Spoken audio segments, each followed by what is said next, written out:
So everybody, welcome to the Dutch Startup Conference 2021.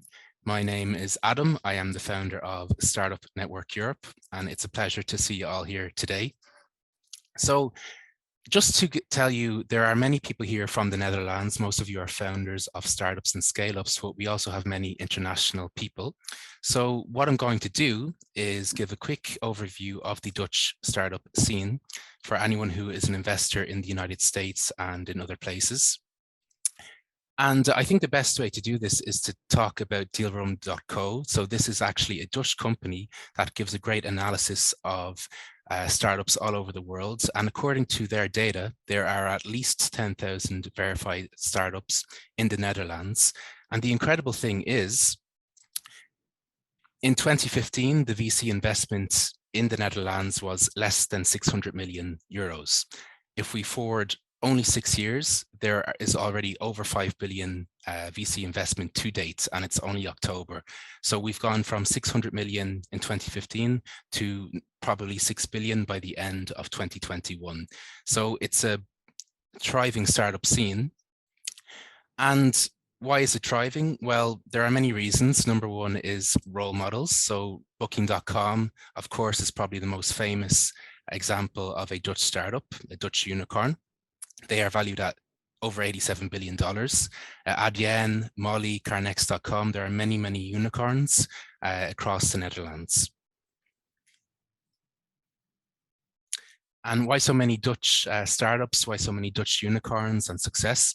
Well, there's a very good article from Forbes in 2019 about why the Dutch startup scene is thriving. And that said, there were two main reasons. Number one is the open attitude to business in the Netherlands. There's a very favorable tax system for startups. It's quite easy to register a company. And every day there are more and more co-working spaces, incubators, accelerators, venture capitalists, angel investors, and so on. In terms of access to international markets, the Netherlands is also very unique. Netherlands itself is quite a big country. I'm from Ireland, so for me, it's a very big country. It's a member of the European Union. And actually Brexit, as many of you know, is quite an advantage in some ways. Many companies are relocating from London, from Manchester to Amsterdam to get access to that market. And the Netherlands itself is also in a strategic location beside Germany, beside Belgium, near to Luxembourg and other European markets. And when you combine that with a world-class transport and digital infrastructure system, it means it's a great base, not just for domestic markets, but for international markets too. And finally, the Netherlands has high levels of multilingualism. Most Irish people, where I'm from, we speak English, English and English. But in the Netherlands, many people, when they are 21, 22, they've graduated colleges. They have already learned 2, 3, 4 languages, including English. And in Ireland, we actually say the Dutch speak the best English in all the world. Now, to go on with the conference, our plan today is very simple. It's going to be a 90-minute event with 30 different speakers, so it's quite a unique format. We will have an introduction section with myself and Lucien, who is chair of the Dutch Startup Association. And then we will have a Silicon Canals section, which has 20 speakers who are typically Dutch people in the Netherlands right now. And then we will have a Silicon Valley section, which is typically Dutch entrepreneurs who are in the United States, from New York to Colorado to all over the world. And then we will have 2 fireside chats during the event. One will focus on customer engagement and the other will focus on outsourcing. And then we will have a Q&A if we have time, where you guys can write your questions in the Q&A, and hopefully at the end, some of our speakers can answer your questions. Before I go on to the conference, we have made a WhatsApp group called Startups in the Netherlands. So I will share that in a link in the chat. And if the link doesn't work, sometimes you can't click it. Just type startupnetwork.eu/Netherlands. And Finally, I just want to say thank you to our sponsors who helped make this event possible. The first one will be Twilio, a cloud communications platform. Many of you may know it. It's used by millions of startups to engage with billions of customers worldwide. It enables software developers to make and receive phone calls, text messages, and other communications via its web service APIs. And attendees of this event can actually apply for the Twilio Startups program to receive free credits and other resources. The next sponsor will be Fiverr, a global marketplace that connects Dutch startups with freelance talent in more than 500 categories, such as graphics and design, programming, and video and animation. And finally, Neosoft Technologies, a CMMI Level 5 certified digital accelerator to startups, SMEs, MSMEs, and large enterprises with a significant contribution across 22 plus industries. They are a global IT solution provider and outsourcing company headquartered in Mumbai with 8 delivery centers in India and 10 global offices. So that brings us to the conference. Lucien, the Dutch Startup Association is the largest independent representative for startups, scale-ups, and innovation in the Netherlands. Their goal is to help make the Netherlands the #1 startup state of Europe. Lucien is also founder of 10x, which founds new business models and organizations. Thanks a lot, Adam. So my name is Lucien, and thanks for the great intro, even the better intro for Holland as a startup country. Those were a lot of compliments, of course. Well, first of all, the DSA, the Dutch Startup Association, is an organization by and for startups. So our members are startups for sure, right? So, of course, we're working on all kinds of events and to connect, which have been very difficult, of course, the last 18 months. We want to do live events again, and that's quite coming up again. So we did a lot of digital events like this one. This one is actually great, as I understood. You have a lot of Dutch visitors, but also foreign visitors. So for the foreign viewers, very hearty welcome. The compliments, like the tax system in Holland that you gave, I just want to mention, of course, that there's always room for improvement. So one of the things we're working on is things that can be improved in the political center of a country, The Hague. One thing of that is the stock options for employees, which is improving very fast now, but there are still some things we'd like to improve on that one. So that's one of our focal points. Other ones are better or more tax-friendly system and regulations for investors, because one of the other activities that we do, and you showed it already with the data from Deal Room, but we do a quarterly research on all the funding data together with some other organizations to get one uniform set of investment data for the startups in the Netherlands. And of course, this is going through the roof at the moment. There's a record after record for the last few months, and even the last quarter will be a very heavy set of data for investment. So we're quite happy with that. And what we also see is that not just the very, very big rounds who are humongous at the moment, also the smaller rounds just below that are improving. But we're mostly concerned about the very small rounds. So the actually startups. So how's it going with them? So that's one of the things that we're researching right now, because we think that's sort of lagging behind at the moment. And there are thousands and thousands of startups in the Netherlands. I think the last count was about 10,000. And we just want to make sure that it keeps growing, right? So these are the kind of things that we do, right? The research on investment data, on, for example, diversity, all things considering representation in politics is what we do. And last but not least, events. So this is not our event, of course. This is the Dutch Startup Conference organized by you, Adam. A fantastic event. And what I understood from it is that we're going to learn a lot, right? This is filled with all kinds of tips and tricks from a lot of organizations and a lot of startups, of course. So I think that's it for me. This is a small intro for the Dutch Startup Association. I wish you a lot of learnings and pleasure with this conference. Over to you, Adam. Thank you. Lucien, thank you very much. Very good introduction. I appreciate it. And you guys are really doing great work across the Netherlands. And we're actually doing a poll just now asking people where they're from. I can see almost everyone's from the Netherlands. And I think it would also be interesting to ask where people are from in the Netherlands too, getting a lot of responses. So guys, next up we have the Silicon Canals section. These are 2-minute answers to the same question. And that question, I will tell you now, is what is your biggest lesson from the COVID-19 pandemic and your top tip for moving forward? And our first speaker in this section will be Susanne Baars. She is founder and CEO of SocialGenomics MOONSHOT and Senior Global Thought Leadership Manager for Expanding Precision Medicine at Siemens Healthineers. Susanne uses her expertise knowledge about genetics to contribute to a more sustainable and fair world with less disease suffering. Yeah, hi everyone. My name is Susanne Baars. Welcome from around the world. So my biggest lesson from COVID-19 is that innovative technologies can sustainably increase access to advanced care for patients around the world, addressing local needs as well as global ones. We have seen that vaccines are never been developed faster than before.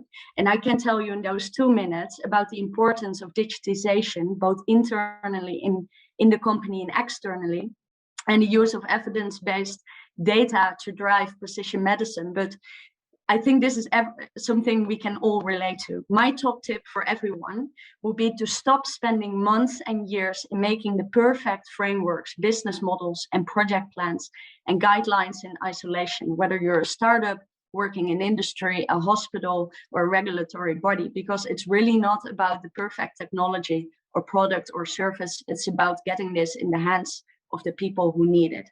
And this can only be done in partnerships by working together. So my 5 steps for you and everyone to get this done is focus on your vision, define the problem and your solution. Secondly, list what is needed to build this, to get it implemented. List who you need, because in healthcare especially, everything is interrelated. And then seek the coalition of the willing to sit together and make a risk-sharing partnership agreement. And then at 5th, you still start small, but you have all the ingredients to then, once it's on the road, rapidly scale. So if we do this together, we can accelerate the path to treatments. We can build ecosystems with data-driven insights and real-world data to improve patient outcomes, personalize care across the patient journey, and increase access to advanced care for everyone. I already want to thank every one of your incredible work, and happy to connect to you and explore how we can shape the future of healthcare together. Thank you. Susanne, excellent start. Thank you very much. And next up, we have Thijs, investment manager at Peak, which is a 66 million euro European venture capital fund, which is 100% funded and ran by founders. Yes, thank you, Adam. Happy to be here. So my biggest lesson from the COVID-19 pandemic is really about the resilience of entrepreneurs. Because obviously in my role at Peak, we continuously talk to entrepreneurs and our portfolio. And therefore we have this sort of bird's eye view across several industries. And when COVID hit, I think you all remember the first few months, it seemed like everything will slow down massively. And unfortunately, in many industries, it actually did. But what we also observed was, both in our portfolio as in the opportunities that we looked at, was a massive innovation that was accelerated across a variety of industries.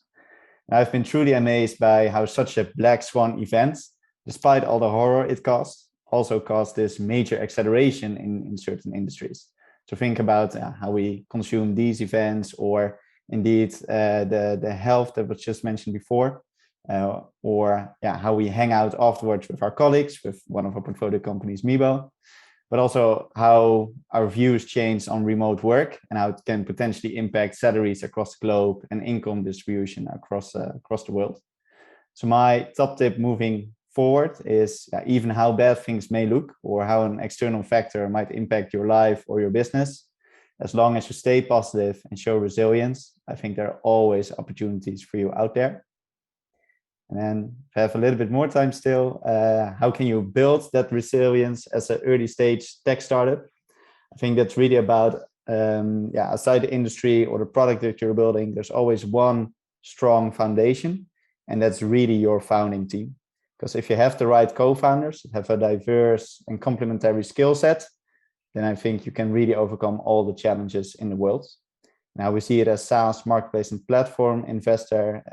Is that you always need someone who's commercially strong, and you always need someone who's technically strong. I think then you have the right ingredients from a basis to overcome all the challenges and capture all the opportunities in the world. Brilliant. Thank you so much. And guys, just so you know, the WhatsApp group that I shared earlier now has 150 people. Somebody said it's spreading quicker than COVID. So it's a big success, and thank you all. And just to share the results of the poll we did, 87% of you are in the Netherlands, which is really, really good. And if based in the Netherlands, it's a big mix, mostly North Holland in places like Amsterdam, but it's all over the country, including Friesland and Utrecht, Gelderland, etc. Nelson is founder of Zwart, a Dutch startup that connects senior IT experts in Africa with companies across the developed world on a remote basis. It was founded in 2020 and already has global offices in Nigeria, the Netherlands, the United Kingdom, and the United States. Thanks for the introduction, Adam. My biggest lesson for the COVID pandemic was more to the importance of remote work, especially in tackling digital skills shortage. We saw this traction even before the pandemic happened because we saw the increasing consumption of digitalizations, and it makes sense that there will be that shortage of digital skills, in fact. So the pandemic only just made the world smaller, and also helped us reconsider how we do businesses, in fact. And it also helps us do businesses more now with remote work in a much more efficient way in which we can leverage on skills, the best skills across the globe. Also give that convenience of work also to employees and access the best of mind, regardless of where they are from, in fact. So I think that's something I've also appreciated about the whole pandemic situation that I've also learned, and also I think a lot of founders have learned how to readjust to remote work, and I've also utilized it to create more efficient process in what they do. And also personally, we've been really efficient. We've had a lot of cost savings through embracement of remote work, and also access to bright minds across the globe, and also be able to spread the opportunities across places, in fact. Thanks. Okay, thank you very much, Nelson. Very good, very to the point. And next up, we have Vincent, CEO of Swyg, a startup which is on a mission to eliminate bias from recruitment and to make interviewing fair for all. They are currently building the world's largest referral network, where companies can find great talent based on evaluations by candidates' peers.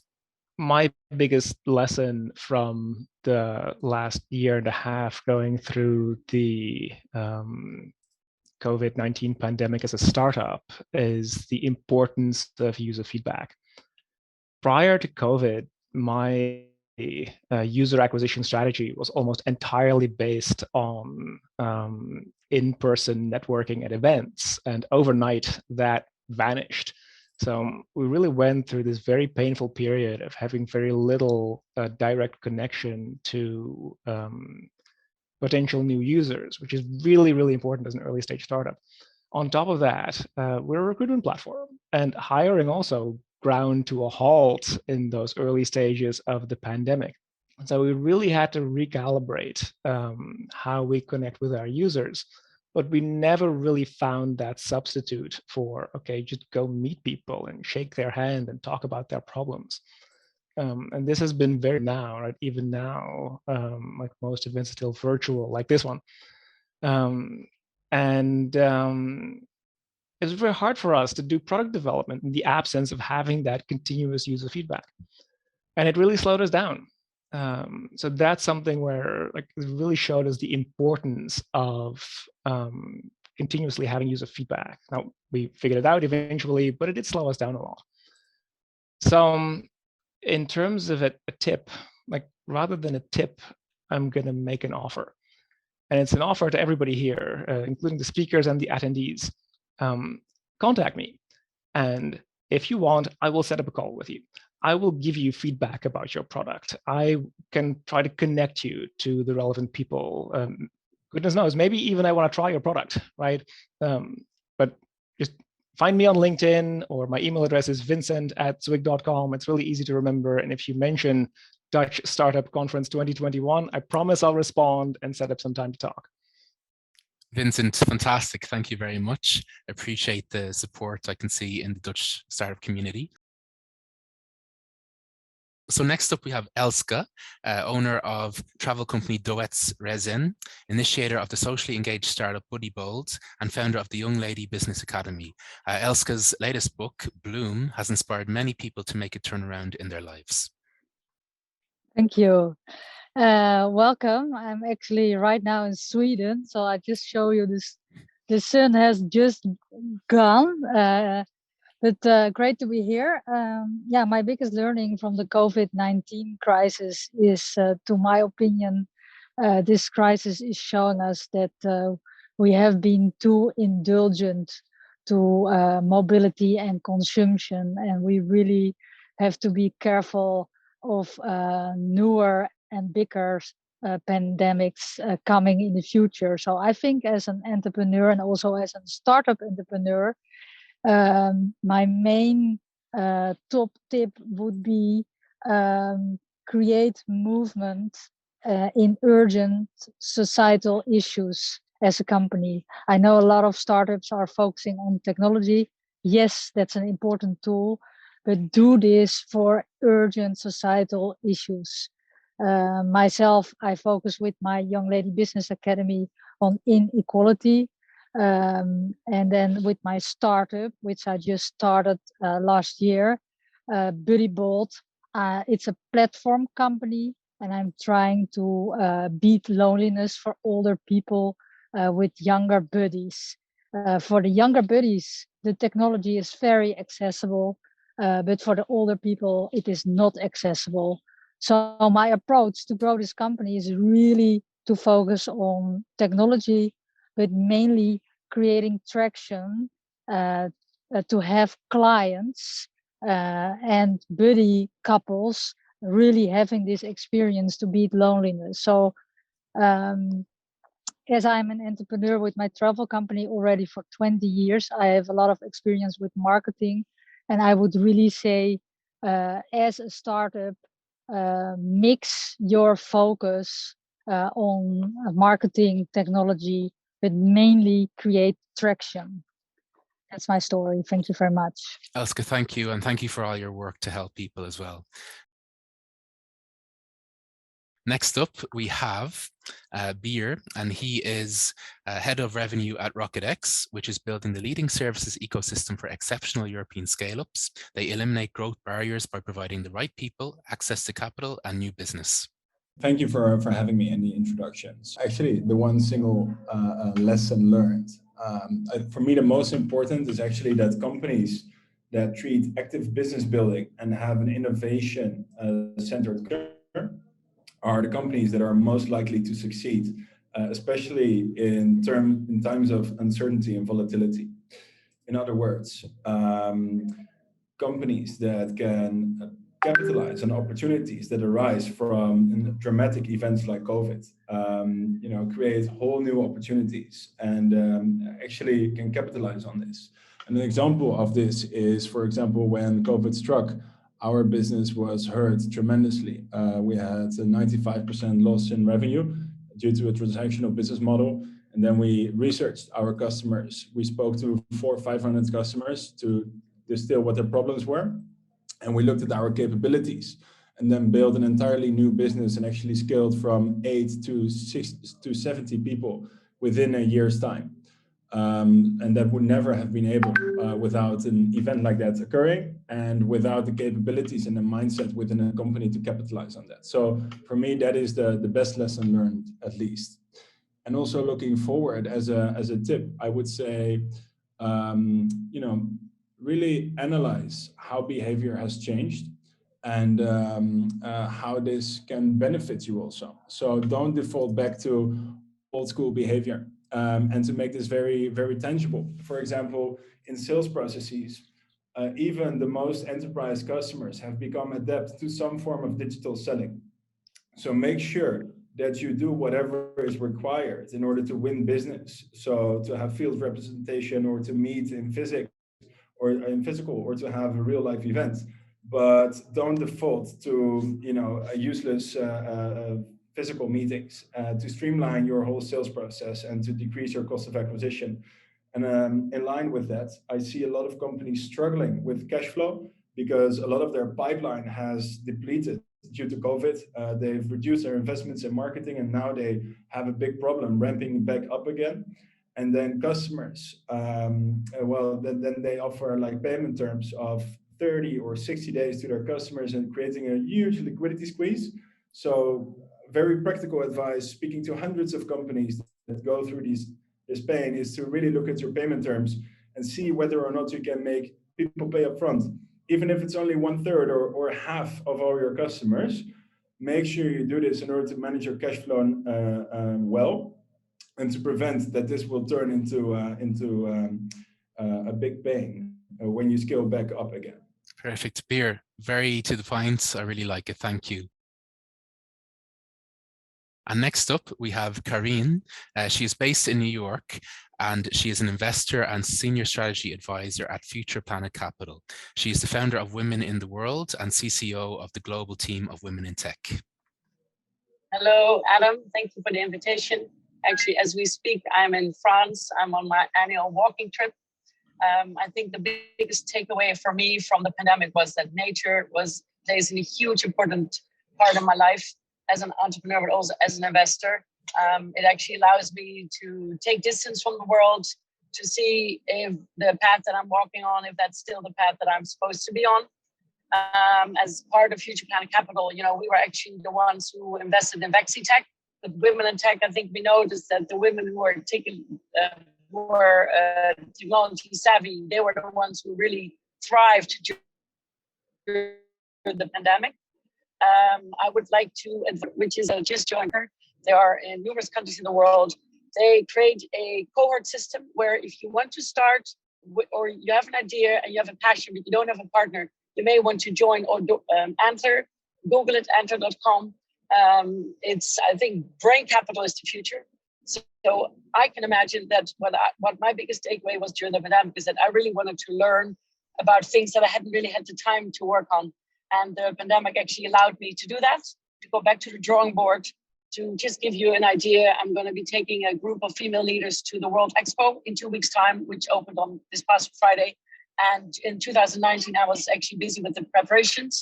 There was not a women's pavilion. Then the pandemic came. They had to go back to the drawing board, and they actually created the first ever women's pavilion during the World Expo. And I know from any World Expo, all countries participating always thrive. I'm actually inspiring entrepreneurs to go and visit the World Expo as well, because I think that you will come back with amazing ideas. Karine, thank you so much, and enjoy France. Next up, we have Julie, founder and COO of We Are Eves, the first beauty platform with honest beauty product reviews. Before founding We Are Eves, she managed a team of more than 250 staff at Adidas. Hi, Adam. Thank you for your introduction. So yes, my biggest learning from the COVID times, I could say overall would be, please be flexible. Nothing's set in stone, right? Nothing is predictable anymore. It's vital to be flexible to your team and also communicate and engage with both your team and your customers. As Reid Hoffman says, is a quote I like and that I heard recently also from a very famous CEO, but also from the co-founder, is, being an entrepreneur is like falling off a cliff basically, or jumping off a cliff and assembling a plane on the way down, right? So you need to be flexible, you need to engage your team and put all the pieces together fast and work together to be able to build what it is you want to do and be open and transparent with them. We found that connecting during the whole COVID time with our customers and continuously asking them again and again, what can we do for you? What can we do with our platform and our business to make it better for you, has built us, and really brought us to the next level as well, that we're now engaging, with more and thousands of users each month. So engaging with your customers, keeping your team on board, being open and transparent with them about all the change that's coming, and let them bring in their ideas to do that is some of the thoughts and definitely the things that I would advise for startups going forwards. So be flexible for the change. Julie, thanks so much.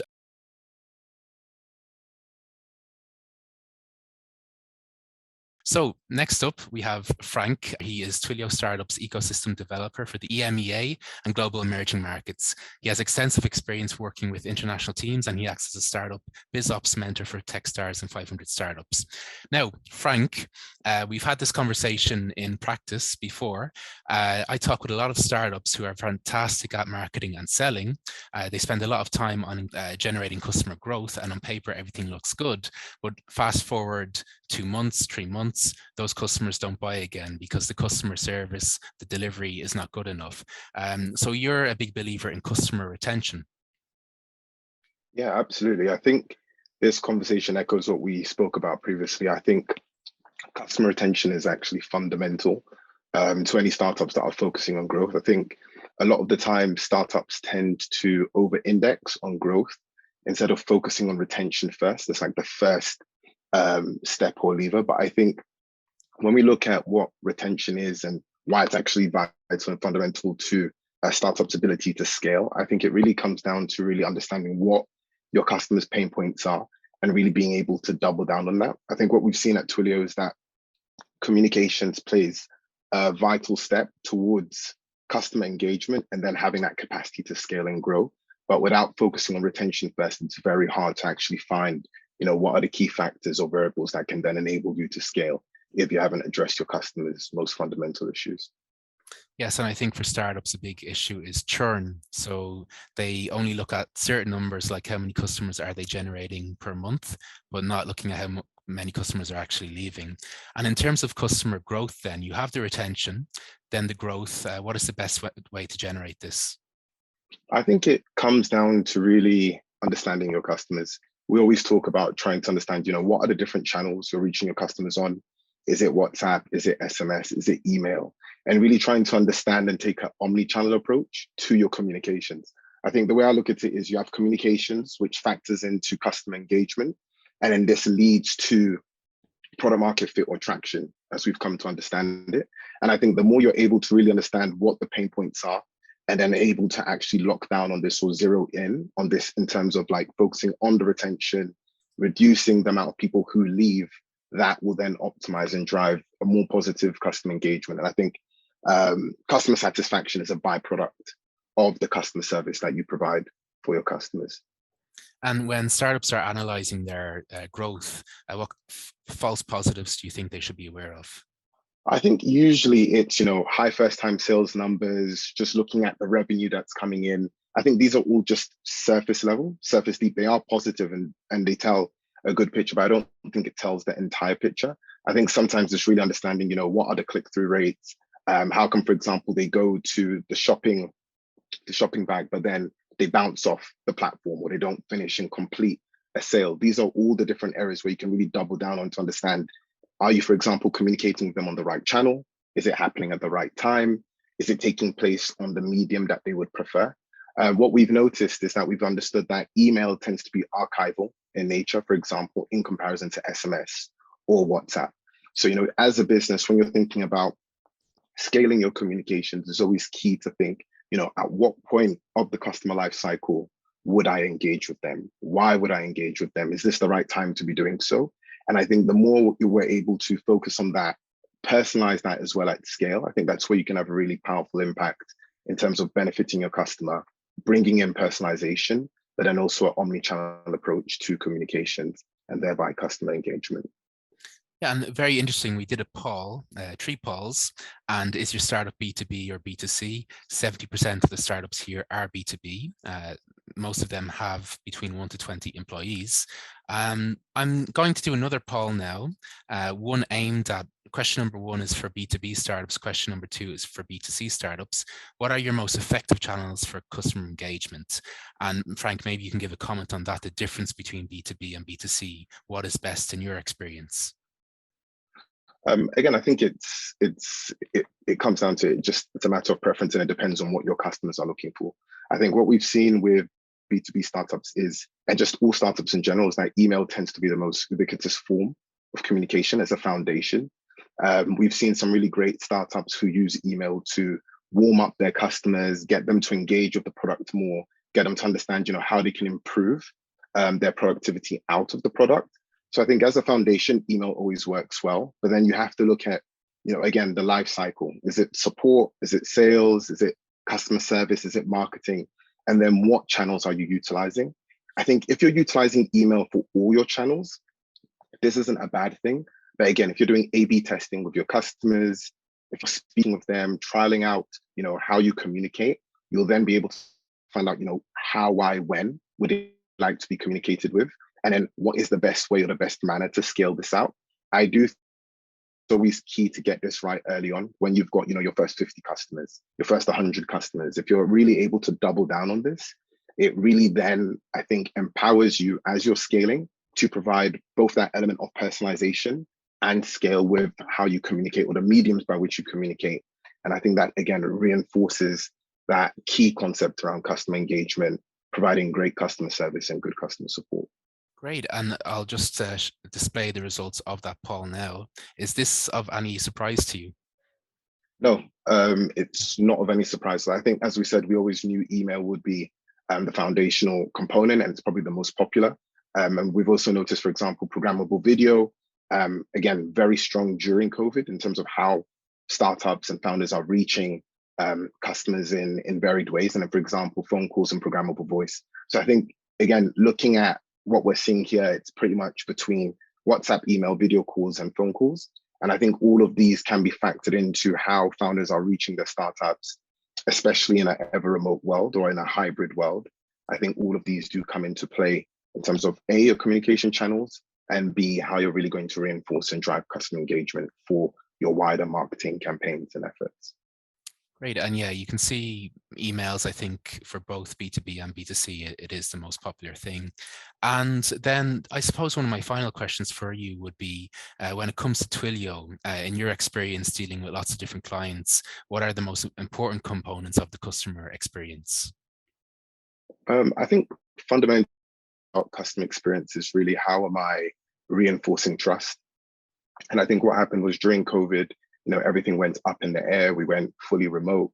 And I think that question really came to the forefront about how do you reinforce trust in a world where, everyone's digital and everyone's remote. And I think it does come back to, understanding, why am I communicating with my customer, for example, over email? And what is the output, for example, of what I want to communicate with them? And when you really understand this, which can only be done through A/B testing, focus groups, surveys, just really, again, being as close as possible to your customer, I think that then sheds or shines a light as to, okay, what are the right channels for us to communicate with them? What is the output of what we're trying to communicate? What is the cadence by which we're trying to communicate with our customers? And I think what's really powerful, I think, during this time is actually understanding that all the pain points we've seen feed into the product. So all the pain points, all the issues, all the challenges actually can filter in to a founder or a startup's product roadmap, which would then inform, where they need to take the product or what needs to be stripped and scaled back. So I think that's why I always aim to double down on communications and customer engagement because of the implications it has on, I guess, a startup's ability to achieve product market fit, and solve retention, as well as to drive growth as well. Great. And finally, can you please let us know a bit about the Twilio Startups program, which people in this conference can apply for? Yeah, absolutely. So the Twilio Startups program is a program aimed at pre-seed to Series A startups. Adam put the link in the chat here below, but really it gives you access to a combination of Twilio's credits as well as SendGrid. So you get access to both utilizing Twilio's products for a variety of different APIs, as well as SendGrid for the email product. And this is fully accessible via the link in the chat. So if you are in that stage, please do feel free to apply. Okay, thank you very much. And now back to the 2-minute speeches. I love to have a mix of the 2 minutes and the 10-minute chats as well, Frank. Next up, we have Jami Kiran, founder and CEO of Healthy Picks and Deputy CTO and Chief Architect of Atos. Healthy Picks is unique in that it is the only app on the market that provides an automated holistic view of the user's health, combining vital signs, calorie and nutrition intake, and physical activity in real time. They use hybrid intelligence for the first time in the domain. Thanks a lot, Adam. Hi, everyone. Yeah, my biggest lesson I have learned is self-care is not self-indulgence, because your wellness is the key. Not only does the self-care have a positive outcome for us, but it also sets an example to younger generations. Because if we have a really 360 degrees wellness personality, then only we can establish and maintain our life with some value-driven prospects. So that is very, very core. And all these things, what was happened in this COVID, is able to understand, like, our healthcare is not wellness centric, that is disease centric or sickness centric. So it's important for us to understand, okay, building a 360 degrees wellness is the key as the leaders or executives of the company, because your health reflects on starting from the product development and onboarding the teams, engaging the teams, how we plan, how we strategize, and how we deploy people's skills or tools or processes, and how we choose our partners. Everything depends on our emotional intelligence and our wellness. So for me, the biggest lesson learned is self-care and 360 degrees wellness centric. Thank you. Jamie, thank you very much. And our WhatsApp group has really almost reached its limit of 257 people. So thanks to everybody joining and posting in that group. So next up, we have Beth. And Beth is founder of Ozarka BV and general manager and licensee of DeliverZero.nl. Ozarka BV is Europe's largest reusable packaging as a service solutions offering in the made-to-order food sector, while Ozarka is the licensee of DeliverZero.nl, a food ordering platform where all orders are fulfilled in reusable, returnable containers. Thanks, Adam. Hi, everyone. So the lesson that we applied during coronavirus is we asked ourselves one question at Ozarka, and that question was, how can we help? And in our case, we asked ourselves, how can we help? And how can we help and also stay true to our core value, which is zero waste? And traditionally, or at its core, Ozarka is a B2B proposition. As was mentioned, we replace disposable food containers with reusables, and then the tech and logistics to keep them in circulation. So as a result of asking that question, how can we help? And in this case, it's restaurants. How can we help restaurants survive this corona crisis and also stay true to our core values? We decided to look up and out, and we brought in what we call a B2C companion to our core business, which is licensing DeliverZero.com, which is based in New York, and bringing it to the Netherlands as DeliverZero.nl. It's currently in a soft launch moment. And what happened there was that we realized in asking that question, how can we help? We discovered that there's a lot that can be improved in the food delivery business overall. The food delivery business, the big players are not profitable. Restaurants are mostly very unhappy with the services and the very high commissions, and customers are left with a bunch of single-use packaging waste. So like, how is this model working for anyone? We have an opportunity to actually go in there with our skill set and our experience and create an experience that's better from A to Z and not just in the sustainability part. And then for us as a company, what that's done is broaden our reach and also broaden our revenue streams while we're still able to remain focused on our core mission and our core values. That point on the horizon doesn't change. The front end has 2 channels now, but the back end systems for us are the same and integrated, and this has allowed us to scale. And so finally, I would say as a tip, start small so you can start fast. And that doesn't mean your ambitions have to be small, but the world needs you to get going on your great idea now. Ask for, err on the side of asking for help rather than worrying about protecting or being secretive of your idea for risk of it being stolen. And listen to feedback, but stay true to your vision. So you're going to have a lot of people coming to with their own perspectives, giving you criticism about your idea. Sometimes that criticism is valuable feedback, and sometimes you need to reject it. So take it all in. You are the captain of your own ship. And as long as you stay true to that point on the horizon of your goal, you're going to do great. Thank you. Beth, I love it. Thank you very much. And next up, we have Michael Ross, CEO and co-founder of Bidroom, the world's first membership-based travel community and booking platform. Michael is a serial entrepreneur who started his first company when he was just 18 years old. Thanks, Adam. Well, our company, Bidroom, is active in travel. And if there's one industry heavily impacted, of course, it's the travel industry. We saw that other companies actually in our space was doing two things. They were firing people. And I said, okay, we have to be differently. Now is our opportunity to be different and just let's do the opposite. So what we did, instead of firing people, we started hiring people. So we grow from 70 people, I think, to 85 people. What also helped us actually, and I think it's coming back as Frank of Twilio just said, retention. What we did actually is, okay, just reaching out to our current relationship of hotels, make sure the relationship become better, but also make sure we're getting more hotels on board on our platform.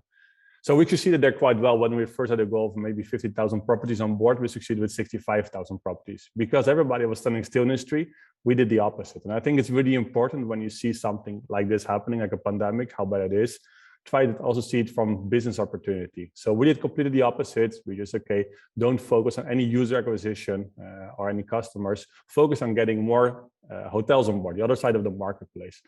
And I think it's also, if you still have to maintain your platform for the users, make sure you're also listening what is happening in the industry. You saw long stays are happening, people working remote in different places if they travel. So we adopted our product quite quickly, even though we didn't invest in user acquisition, make sure that your current customers, you don't lose them.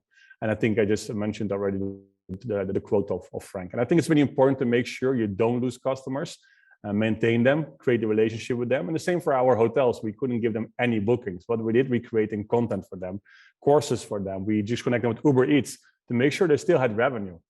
And it was really, really appreciated. So we have a better relationship with those than before, even though we give them business. I think it's really important that you keep using actually the relationship which you have, maintain them, improve them where you can do. And I think it's also what is important in our space is there's innovation. I think is a creativity and innovation super important when you see that actually things what might took 5-6 years, for example, self check-in, contactless, etc. This actually happened in 1.5 year. So it much accelerated a lot. And make sure you use this also as a platform ready for this. So when other companies standing still, I think if you're a startup, make sure you can do the opposite. And of course, it's challenging because your funds are less, your revenue is limited. But if you just share this with your shareholders, have a clear plan, what you want to achieve after actually the pandemic. And I think you can be out and come out stronger, even though travel wasn't easy. We fully believe that we can become much stronger after. And I think using the creativity of your team, of your people, make sure you're using this to the optimum. And last thing, what I want to share in here, keep them motivated. I think it's really important because it is tough. These times are really tough for people and people moving indeed from an office to remotely. Make sure you engage with them, explain them, keep them actually clear in your role, in your plans. And people were concerned, of course, because if you see so many firings are happening, make sure communicate well with everybody, every stakeholders, hotel partners, and employees. And then I fully believe there's an opportunity for every startup. Thank you. Michael, thank you. And well done on being so innovative in the times of COVID. So next up, we have Marek Stawinski, founder of Navi Parking and Akino Lab. And Navi Parking is on a mission to simplify the parking experience, while Akino Lab makes mobile apps with a totally unique approach. Thank you, Adam. Good evening, everyone. I'm calling from Dubai, Innovation City, and I would like to share with you the lesson I learned from COVID was that there is no better opportunity like now because of pandemic to have enterprises and large corporations as your customer and partner. Why is it so? Because COVID impacted very negatively majority of organizations, impacted the budgets, impacted revenue streams, and suddenly the corporations started to look outside and see startups as a potential partner, what was not the case before. For us as a Navi Parking, it took months sometimes to get someone for a meeting at the enterprise. Now it's completely different. We digitalize parking assets, and we provide opportunity to have additional revenue streams, among others to hotels and also, building owners and parking owners. And the situation is that it's very easy now to have someone from enterprise, as a partner for a meeting, at least to discuss and explore opportunity. But then on the other side, it takes very, very long to reach an agreement and sign a contract. Why is it so? Because majority of these enterprises are in the middle of reorganizations and transformations. So my I would say advice would be that, enterprises, corporations do need you. Don't give up, be patient, because your innovation spirit, your agility, your flexibility and excellence is very much required, but you have to be aware it takes months to get something signed. Fortunately, situation even goes that far that if you have, a good product, good digital product, providing also good customer experience, enterprises are reaching out to you by themselves. So focus on using this opportunity and build your ecosystem of partners, including large partners, because they are open for that. They are looking for this. This was my message and lesson learned. Mark, excellent, and enjoy Dubai. And our next up, we have Connie, founding partner at Bankify, which is a developer of technology that puts banks at the heart of business. Connie is also a principal at Shiraz Partners, and she has been named as one of 2021's top 10 voices in European fintech. Thank you, Adam. Good afternoon, everybody. Yeah, besides Bankify and everything, I'm also non-exec chair to other fintechs, Blanco and Cobase. And what we found during COVID, the lessons we learned were really threefold. One is take care of your customers, take care of you, and take care of the next generation. And a few more words on each of these. Our purpose is very much to help SMEs and traders to save time by bringing everything they need together. And rather than building an app and adding to the jungle of apps that everybody has on their phone, we said, why not go to the people who already have the customer, to the banks? And I think that route has proven to be very valuable to us. Times of extreme uncertainty, and I lived through 2 or 3 crises in the financial services industry already, offer a great opportunity to fintechs because we can scale, we can go faster to market, we can accelerate, but the most important thing is good enough. And the other thing is build your entire experience around the relevance and don't go down the happy way of making something absolutely superb.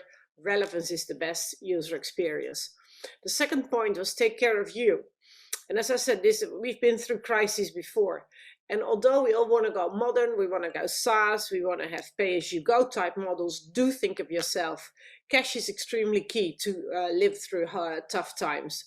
And so even if you're selling SaaS, you go and try to deploy longer term contracts.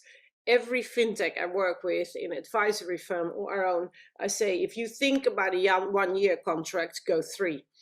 If you think about a 3-year contract with a bank or an insurance company, go 5. It's the same effort for the sell lines, and you have much more cash covered for tough times ahead, which will always be there. And then finally, this is the topic closest to my heart, and that is what COVID taught me is we need to take care of the next generation. And some of you are the next generation, but I'm an old generation.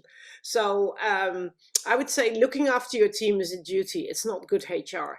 And COVID showed me that in particular young people had great trouble establishing informal contact and networks. Every Zoom call has a purpose and an agenda.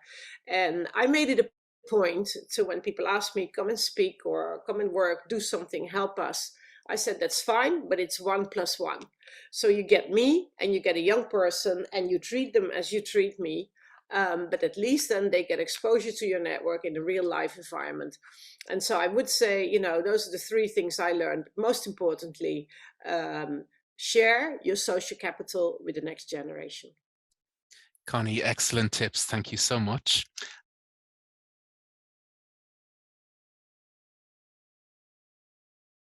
And now we will go into another fireside chat, and this time it's about outsourcing. So I will be speaking with David Miltner, who is Head of Growth Marketing, International Expansion at Fiverr. Now, David, funny enough, I've actually been using Fiverr for years. I did a Swedish startup conference 2 weeks ago. The video is being edited now by an outsourcer on Fiverr, but maybe you can tell people here, what is outsourcing? Well, outsourcing basically is a business practice of hiring a third party outside your company to perform services or to create productions or goods that were traditionally performed in-house by the company's, let's say, own employees. So basically just hiring an external party to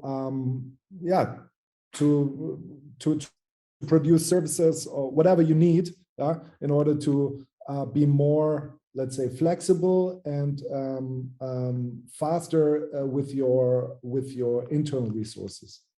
And when should a startup use outsourcing? What are the pain points? Well, when should it be used is we see that more and more companies are choosing, let's say, a two-way approach. First of all, they have their core teams, which are really focusing on their core activities. And then on top of it, they use, let's say, freelancers or agencies to scale up and to be able to grow fast. Now, outsourcing is a good recipe really to, to move the needle very, very fast, because you can hire external skills and specialists which you are not having in-house. And how do you recommend outsourcing should be done? So for example, on Fiverr, I have another business, LatinAmerica.ie. It's a Spanish language website. So I tested translators. I had 3 or 4 translators. They all did a good job, but one guy was really, really good. So he was my translator and I use him all the time now. What kind of things do you think people should be aware of, and how can they best use outsourcing? It's a very good point you're raising here. So of course, anytime you work with an outsider of your organization, which you do not know, there is a level of trust. Is it the right person for the job?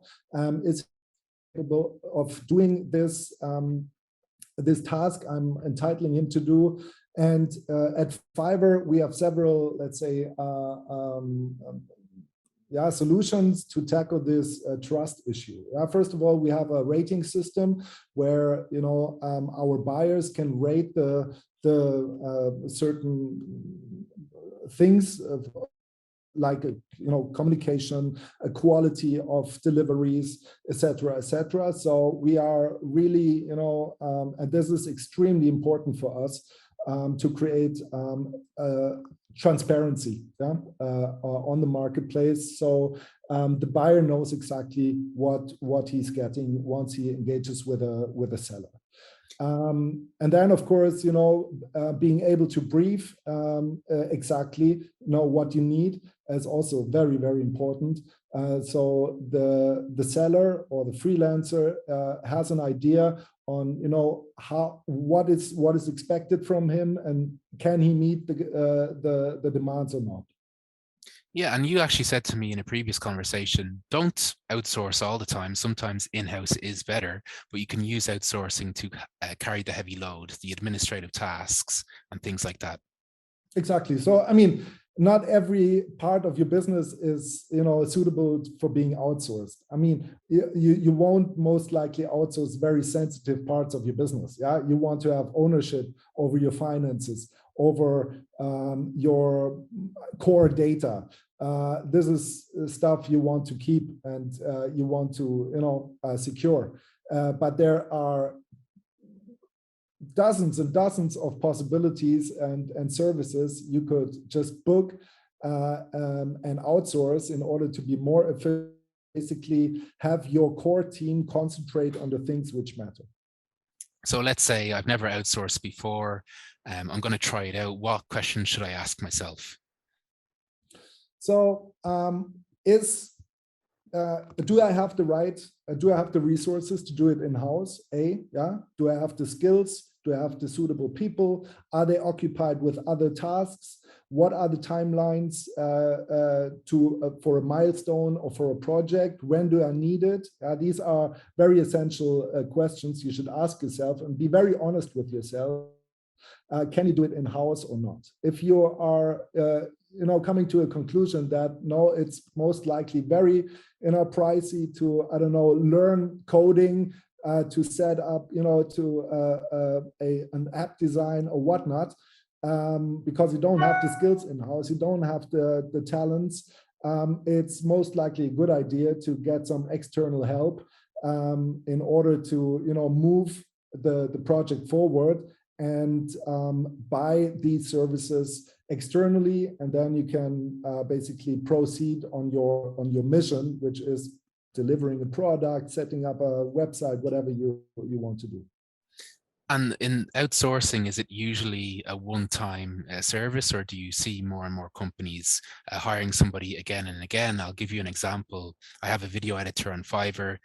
I do events once a month maybe, so it's not justifiable to hire somebody full-time to do video editing, but if it makes sense to hire somebody now and then to edit videos.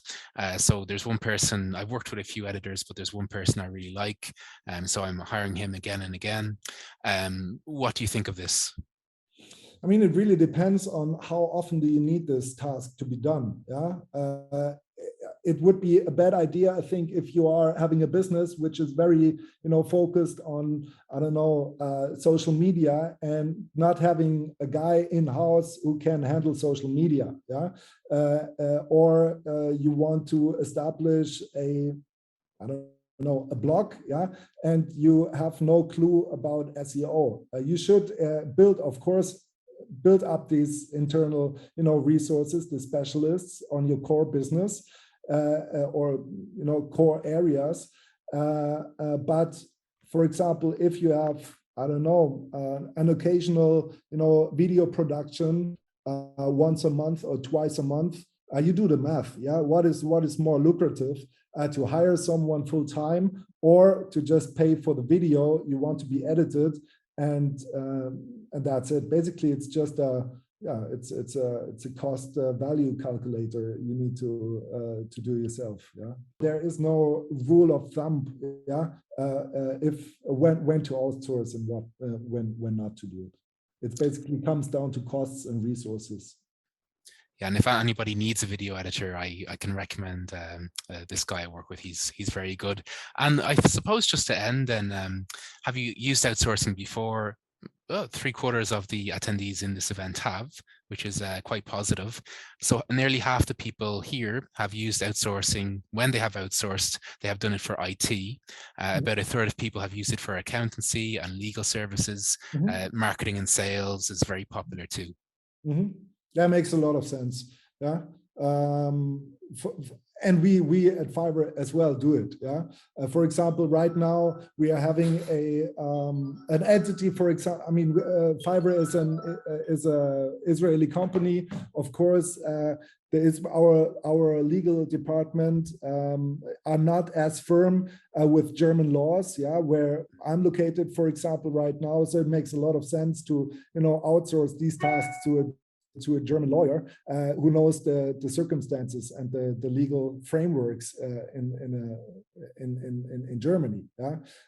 So again, if you don't have the skills inside or the knowledge, you should outsource these tasks to a specialist who knows very well what he's doing. And that's also the big advantage of using freelancers, because these guys are under constant pressure to develop their skills, to enhance their skills. And these guys most likely have a much greater knowledge than your internal resources around a certain topic.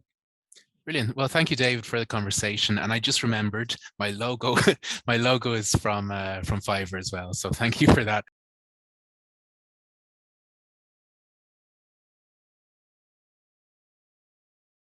So guys, now we're going to move on to the 2-minute conversations again.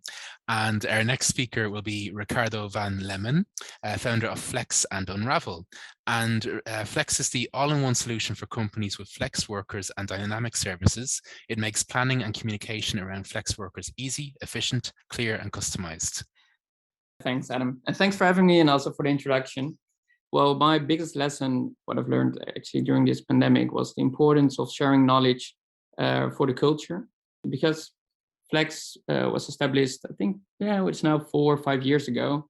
So that means 2-3 years of pre-pandemic. And during these times, of course, you're in the beginning, you experience heavy growth, people are coming in, and you have the Friday drinks, and all the knowledge is shared, and everybody's up to date, also because you have a small team. But then when COVID hit us, everybody was working remote, everybody was working at different places, and you didn't have the Friday drinks, unfortunate. So little knowledge was shared. So that's where the creativity of everybody came in. And then we started to host a monthly gathering, digitally, of course, to introduce knowledge sessions in order to get everybody on board, to share all the ideas, to share the stories, what is going on with clients, what's going on with the product.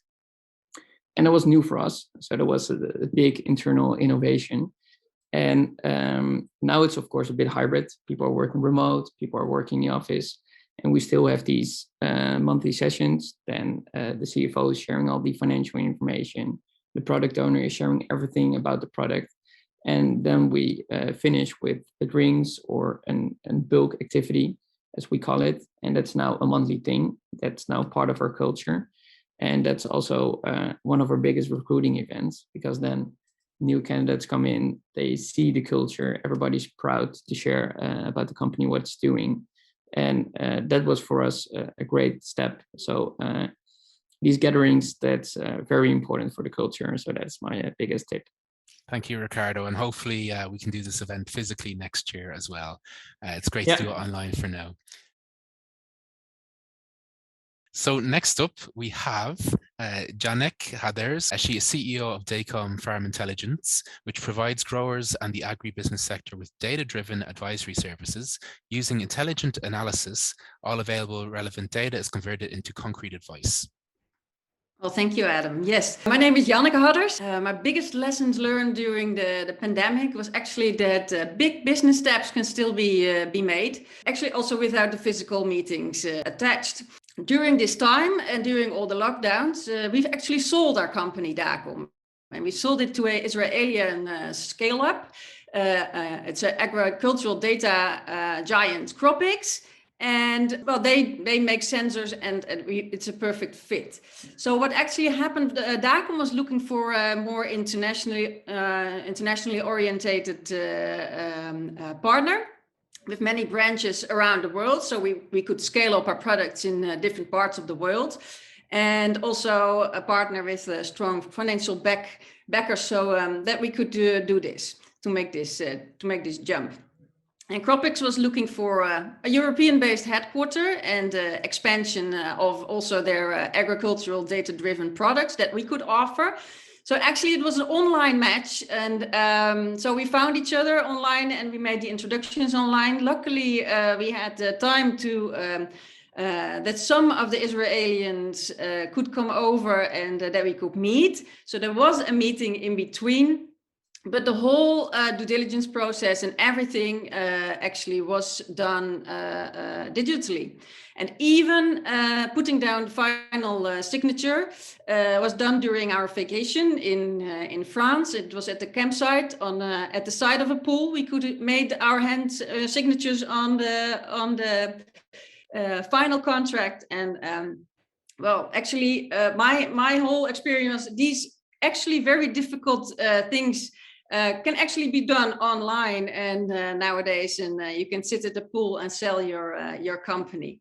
So my takeaway, it's a general one, but if you don't jump, you will never fly. Brilliant. I love that saying. Thanks so much. Next up, we have Steinmann, founder of Room Raccoon, the world's most complete hotel management software. Thanks, Adam. Yeah, like Bidroom's Michael, we also saw that there's a lot of opportunity to capture and to leverage to help hoteliers by implementing technology at that time. I think we were gladly able to facilitate many innovations like online check-ins and automation for hoteliers. And that was mainly because hoteliers needed to, and they also they had more need for efficiency and they had more time to implement it. So that was for us actually a big opportunity. I guess, but apart from that, biggest lesson for me as an entrepreneur from the pandemic is that governing people is just incredibly complex, but also very interesting when health risks are involved, whether it involves governments or companies, and of course startups as well. But that might be more of a personal take. It's difficult for me to dictate tips to all of you, but let me share some of our personal experiences. So we're in hotels. Hotels obviously very heavily affected. But we grew our team net with 100%. So we doubled our team size and we increased our revenue by plus 80% in 2022, or 2020, sorry. Because I guess, it's indeed all about resilience and seeing opportunities. Every situation has threats and opportunities, and it's all up to you how to kind of identify or how you can turn the value add at that point around and being pushed into that agility and creativity. For instance, we put our sales team into full consulting mode. We stopped reaching out to new clients and everybody was just, asking our existing hotelier base, how can we help? We created online community so they were able to face this challenge more together. So we kind of used our own reach. Remote work, we've learned a lot about remote work. For us, actually, the real value of this learning is that working together in person in stressful times is just actually super valuable because our culture just comes first. Again, these are just some of our own experiences. We don't know, how to handle a pandemic better than all of you. But if I'm asked to add some final tips, stay rational, don't panic, and no discounts. Good fortune to all entrepreneurs. Brilliant. I love that. Thanks so much. And next up, we have Michael Steinmann, co-founder and CEO of Obeo, and entrepreneur in residence at Builders. Michael is an experienced chief commercial officer and entrepreneur with a track record in building and scaling teams in hyper-growth startup and scale-up companies. Yeah, perfect. Thank you very much, Adam, for the introduction and for having me. And I love no discounts, so I think this is like very, very spot on. I also wanted to share, of course, a couple of thoughts and learnings around like how we handled the last 18 months. And the first for me is really size matters, and it's not what you might think I'm referring to, but like from my point of view, it's really crises are leveling the playing field, right? Like, so if you're a smaller startup, if you are a lean organization, you might be able to listen better, you might be able to act faster on changes in the markets compared to like the bigger, more established parties. And this is exactly what we have done with Obeo. We spotted an opportunity, and that was also like related to PropTech, like a couple of others. Of course, we're not the only ones who are acting on that, but we believe because we are faster, we can do it better. And it seems like we are pretty much winning there. So I'm happy with that. The second one is all about blazing your trail and embracing that change. And I really believe that there are no organizations out there that can do that better than a startup to really find your niche and pivot into it. And for us, it looked like that very early on, we had an idea of what we want to do, but only through the validation, through like talking to the market, to listening over and over again, to really like pivot into like that product market fit that we have today.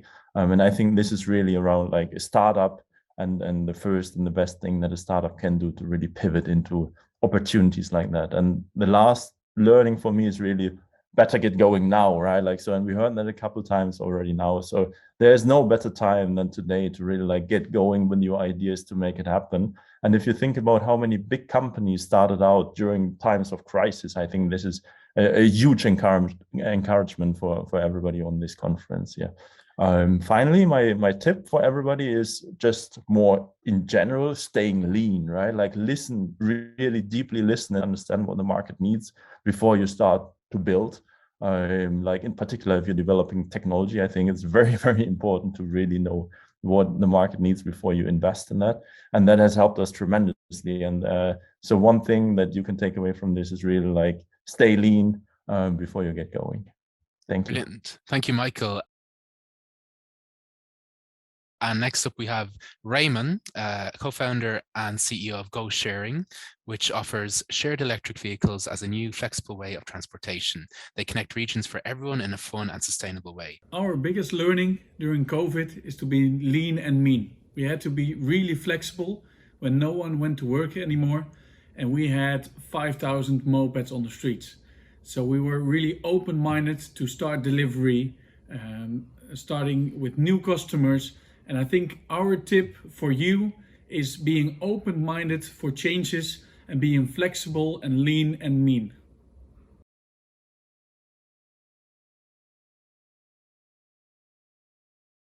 Next up, we have the final section. We're actually doing quite well for time. And our first question will be for Roderick de Rode, founder and CEO of Spin. He is based in Los Angeles, and Spin, using only beans, no pods, capsules, or filters, Spin has engineered a coffee maker that creates zero environmental waste and uses centrifugal force to brew your morning cup. And Roderick, my question for you is, can you tell us a little about your experience of setting up a startup in San Francisco as a Dutch person? Sure, thank you, Adam. Appreciate the opportunity to be here.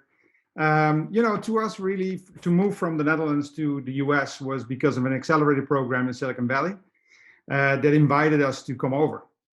We showed product market fit, we built the product, and we basically decided that we had to be here in the US in order to reach a big audience and really show what our vision was. It was obviously challenging. There's a lot that you need to do to actually get incorporated here, and you have to hire the right lawyers and make sure that you have the right setup. But in the end, I think the key takeaways are make sure that you show product market fit, that you have a proposition that people want and need, and invest in the right things. So invest in the right people and invest in the right online marketing in order to get yourself out there, and hopefully you will fly. It sounds very basic, but I think those were the biggest learnings for us to really be able to go out there and conquer the US market. Obviously, the Netherlands is very different from the US. It's a very small and controlled and organized country. And the US is obviously much bigger, but also leads to bigger opportunity, but it's also harder to come through and to get through and to get to your customers. But in our case, you know, the main challenges after we came to the US is also now production. So with COVID, we manufacture in China. So we have a supply chain in China there's a lot of constraints about getting products from China to here, which was not the case before COVID. So yeah, a lot of challenges, but in the end, you have to keep on going and be convinced about your own company and just make a difference and don't give up. I think that's the most important message.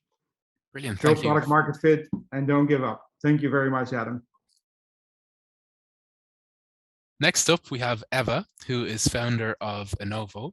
She is based in New York, and she is a vice president of talent acquisition turned entrepreneur and executive recruiter.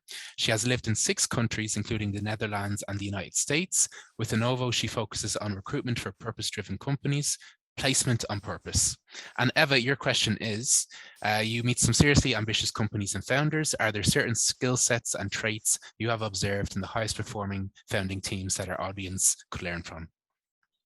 Yes, thanks, Adam. I really like the question because I've indeed been in the opportunity to meet a lot of founders and founding teams. I tend to surround myself with founders even in my personal life. So I've been observing some of them. What I would say is that's probably the good news. You don't have to be a technical expert, or you don't have to have the perfect skill set for the business you want to build. The founders are not necessarily always the smartest people in the room in the traditional sense, but they do have a number of traits, or they display behaviors that definitely help them to be successful. And I'm going to walk through a number of them. So I say most of them tend to have exceptional insight. They see grand patterns where other people don't. They have a vision, right? Second, I would say they have very high self-confidence, and they believe very strongly in what they're building, that they're going to change the world with what they're building, almost to the point that they're delusional. I was once told by a founder and CEO, very successful one, that I should be more delusional because I was seeing pros and cons and being rational and seeing risks. And he said, you need to be more delusional, which I thought was a little crazy, but later I realized he was right. Because if you don't believe yourself, who else is going to believe, right? So if you let that confidence shine through and make the world know that your product or your business is going to change the world, you're going to be a magnet to talent that's going to want to join you, and you're going to be a magnet to capital if you want to race down the road as well, right? Third, I would say founders have a very high tolerance to risk taking. They have a high willingness to try. And that I've seen here in the US, that people are much more celebrating the willingness to try, regardless of the outcome, than in Europe where I'm from. So if you start a business and you fail, people say, good for you, congrats, go to the next. So I think that might be a little bit exaggerated, but I think in general, celebrating willingness to try is a healthy mindset. Then I say relentless execution, because ideas are cheap. Many people have ideas, but without execution, there's nothing. So you have to be willing to put your head down, do the work in purpose and service of that vision, and just keep going. Clapping, because there's going to be lots of times that people are not clapping and there's going to be lots of challenges and barriers down the road. So then perseverance and grit are also two very important traits to have. If you fall down, you get up again and you keep going. So that for me is a summary of a successful entrepreneur. Eva, thank you so much. I love that. And I think me and everyone else, I'd love to be at your stage someday. And it's great to hear about your failures and successes for that reason. And hopefully I won't repeat them. You've built a number of startups in the United States and elsewhere. What lessons would you give to new founders who want to follow in your footsteps? Thanks, Adam. That's great. And kind of building on what Eva was saying is, I kind of very much in parallel to what you were saying is, I think the decision to build your entrepreneurial or your career based on an entrepreneurial starting your own business is very much similar to the decision if you want to become a professional athlete. And let me expand on that a little bit. It sounds pretty cool, right? However, it's completely outside of the mainstream. And you have to be kind of crazy to think that you can turn your unique insight into a way to earn a living. And so let me break that down in a few pieces. So first of all, you have to be extremely passionate. So when I started Every Trail, my first business, in hindsight, I noticed that I was already working on that for the 5 years prior to that. I was sharing travel experiences, cobbling together a lot of different technologies to use mobile and other things to, and this was early 2000s, right, to share my adventures with the world. And so that passion was definitely there, and that's a critical component. You're never gonna succeed if you're not deeply passionate about it, and it shouldn't be a whim. It should be a bit of a long-term obsession or passion. But passion alone is not enough, and that's my second point. You also need excellence. So as an example, I'm kind of a weekend warrior runner. I love to run up some mountains here, but I would never dream to make that my professional career because I'm just not excellent at it. I'm okay, but like I'm not. I don't think I'm top of the world, so I'm not going to turn it into profession. So the excellence piece is really important. Like you have to believe, you have to be crazy enough to believe, but there has to be some ground to reality to think that you can actually be the best in the world at the thing you're doing. And then thirdly, also similar to Eva's point, persistence. So one of my friends back in Silicon Valley, I lived there for about 15 years before moving to Colorado, told me when I started my business, like entrepreneurship is sitting in a room on your own for a couple of years while everyone outside is pointing their finger to their head, you're crazy. And it's true, like you have to just kind of believe in what you do, and you have to keep going. Every startup is going to face a number of near-death experiences, and I definitely haven't been an exception, especially recently. And so you just gotta keep going and not give up. And so, of course, there's a lot more to say about all this, but I think those are kind of 3 important points when you consider starting a business. Thanks for having me. It was a lot of fun. Thank you so much. And you're right. I think it's actually harder to prepare a speech in 2 minutes than in 10 minutes or 20 minutes, because you have to pack so much in. So next up, we have Brenda. Based in San Francisco, Brenda is the founder and CEO of Upwardly, the leadership habit building platform that is on a mission to create better leaders. And Brenda, our question for you is just what we asked Eva as well. You meet some seriously ambitious companies and founders. Are there certain skill sets and traits you have observed in the highest performing founding teams that our audience could learn from? Okay, thank you. Goedemiddag allemaal. So my bit of advice is really specifically targeted at founders of early stage B2B startups, and it has 2 parts. First, there's a lot of focus on having a technical founder, and of course you need to get your product built, but what many founders that I've met overlook is the critical importance of having at least one person on your team who can truly sell your product. You need a person who has that special skill and confidence to get target customers truly interested and excited about your product even before it's been built. And just to be clear what I mean, I don't mean a person who's good at marketing.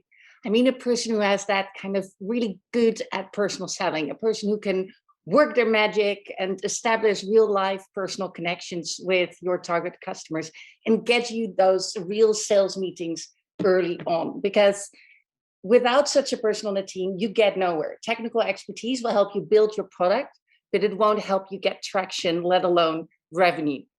And second, you need to start sales way earlier than you think. Don't wait until you have like a functional MVP. You need to start selling from day one that you have the idea, because it takes a new startup much longer than you think to gain the confidence of target customers to actually sign that freaking contract with you. So you need to start building that sales funnel, I would say, at the exact same time as you start building your product, not afterwards. So that's actually advice that I wish I had been given when I started Upwardly, because the one thing that wasn't on your list, Adam, for me was like, I would say if I, like, Roderick said, many mistakes, but I wish we would have started selling earlier. So that's my advice. And by the way, on the persistence thing, I really think that is a common trait. Early life, I trained as a ballerina. I know how to practice and keep going. So I think persistence is big time. Brenda, I love that. And I love that you had the same question as Eva, but very different answers. And we'll be repeating that question again later with Ralph. Thank you very much. And next up, we have Oliver Binkhorst, initiator of Dutch Tech SF, the Dutch American entrepreneurial community in Silicon Valley. Oliver is a recruiter by trade and has previously lived in Amsterdam, Beijing, Shanghai, and Paris. And Oliver, our question for you is, the importance of business networks is undoubted. From your own experience of fundraising and scaling internationally, what tips would you give to people at that early stage, seed, a Series A, of their journey? Yeah, thanks, Adam. This is a wonderful conference. Thanks for putting it together. So a few days ago, I'm super happy because a Dutch startup team based in Rotterdam, the Netherlands, that I support, announced to have raised a seed round from investors in Silicon Valley. And I wanted to share a learning from this fundraiser. Early on in the process, the founders learned that the investors in the Bay Area or Silicon Valley tend to be indecisive, that they tend to drag their feet. Meetings that end with like, I'm interested, but there's no follow-up beyond that. So it was very difficult to get traction early on in the deals, to get that first check or that first commitment. So there's something interesting about investors in Silicon Valley, which is a fully developed market, different from investors in the Netherlands, or other less developed regions. So unfortunately, when you're an investor in the Netherlands, you don't see as many deals, you don't see as many good deals. So it might be the case that almost every time an investor in the Netherlands says no, they would have been right. While on the other hand, in the Bay Area, if you're an investor for long enough, you will have said no to a bunch of companies that have gone on to be like super successful. So that gives the investor in the Bay Area pause. Like every time they meet with a new company, they'll think like, this company might be a really good one. So I should really learn a lot before I make a decision. And that doesn't help when you're fundraising, obviously. So the mentality of the Bay Area investors is completely different from the Netherlands. So they're much more likely not to dismiss an idea out of hand, but they're much more likely to give you the benefit of the doubt and really dig in. They'll ask for advice, like involve their peers, other investors. They'll tend to evaluate not just the idea, but your ability to execute the idea. Get answer to the question, like, can this be a huge company? So all of this doesn't help when you're fundraising and you're on a timeline. So it helps tremendously when you have a process in place from day one. And a tactic that I've used with previous teams that I've supported with fundraising in Silicon Valley is to really pack in the meetings, like 30 or more meetings over a couple of weeks, so that when the investor asks, well, when do you expect to close this round? You could say, well, I don't know, right? Because you don't know. But we're meeting with 30 investors over the next couple of weeks. So, let's see. So that will give the investor pause and think, hey, maybe I should move a little bit quicker as well, because I might miss out on this deal. So that's proven to have helped with fundraising in Silicon Valley. And that's what I wanted to share with the audience, in particular the founders that are part of the conference today. If you feel discouraged about fundraising in the Netherlands, or you need to fundraise because, for example, Roderick, his market is in the US, your market might be in the US as well, it really helps to get have US investors on board. If you'd like help with that, please reach out. I'm happy to support your effort. Share a few more tips and advice. DutchTechAsset.com. You could basically onboard yourself directly into Silicon Valley. So give it a spin. Thank you, Adam. Back to you. Oliver, dank u. Our final speaker will be Ralph Hertz. Ralph is founder and CEO of 8W8 Global Business Builders, which empowers founders and business owners to create compound value and deliver the full potential of their enterprise. He has held several board and C-level positions throughout the years. Ralph, our question for you has been asked 2 times already, so I know you'll have a very different answer. You meet some seriously ambitious companies and founders. Are there certain skill sets and traits you have observed in the highest performing founding teams that our audience could learn from? Yes, thanks for having me, Adam. Great to be here. Yeah, just like many, I came to the US with a tech company. In my case, it was Google, and actually from Hong Kong. And I lived in the UK and Germany before. I launched 8W8 Global Business Builders to empower growth companies by providing the COFQ SaaS value creation platform. To get straight back to your question, yes, for sure. First of all, the vast majority of founding teams don't really deliver the full potential of their enterprise.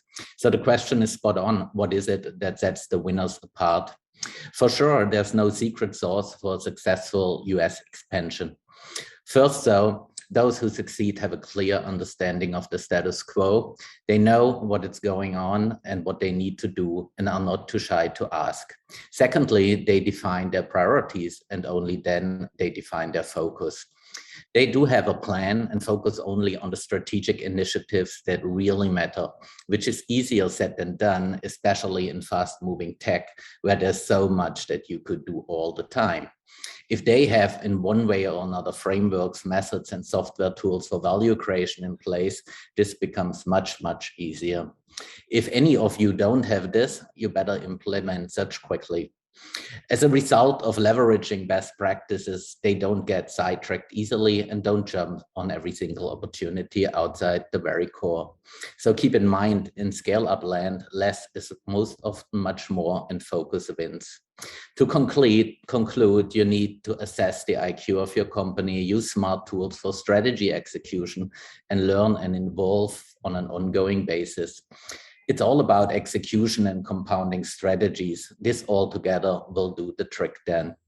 If I may summarize the single steps, it's first assessment, second alignment, third transparency with the team, fourth priorities, five focus, development of strategies, tracking, reporting, and then again, assess, adjust, and repeat. If you'd like to read up on all this, feel free to go on our website, aw8.com, and check out the COFQ Knowledge Center there. It's for free, and follow us on social.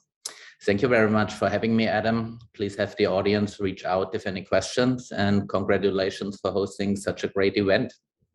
Thank you so much. Really, really appreciate it. Just to end the event, I want to say thank you to everyone. I actually think this is the best webinar we've ever hosted, and that's all thanks to all the speakers here. Really, really appreciate your time, the speakers, and also the nearly 400 people who are still here.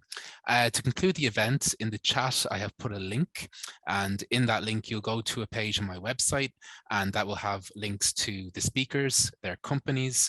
It will have a link to the sponsors, and also our WhatsApp group, although our WhatsApp group is completely full, and I have like 200 or 300 messages that I haven't opened yet. To end the conference as well, this is a poll we've done, gives a very interesting insight into where startups have failed and where they can improve in the Netherlands. And guys, don't feel afraid to reach out to me on LinkedIn. I'm just one person now, but hopefully we can do this event again and again, online, offline, next year onwards. So thank you so much. Thanks to all the speakers. Thank you. Thank you, Adam. Bye-bye. Yeah, Adam. Bye-bye. Thanks, everyone. That's great. Thank you. Thanks, Adam. Thank you. Thank you. Thank you. Bye, everyone. Cheers. Time. Go Netherlands. Bye. Bye, guys. Thank you. Bye-bye. And the questions and answers I will look at after the event. And if there's anything specific for one of the speakers, I will link you together. Thank you, guys. Bye.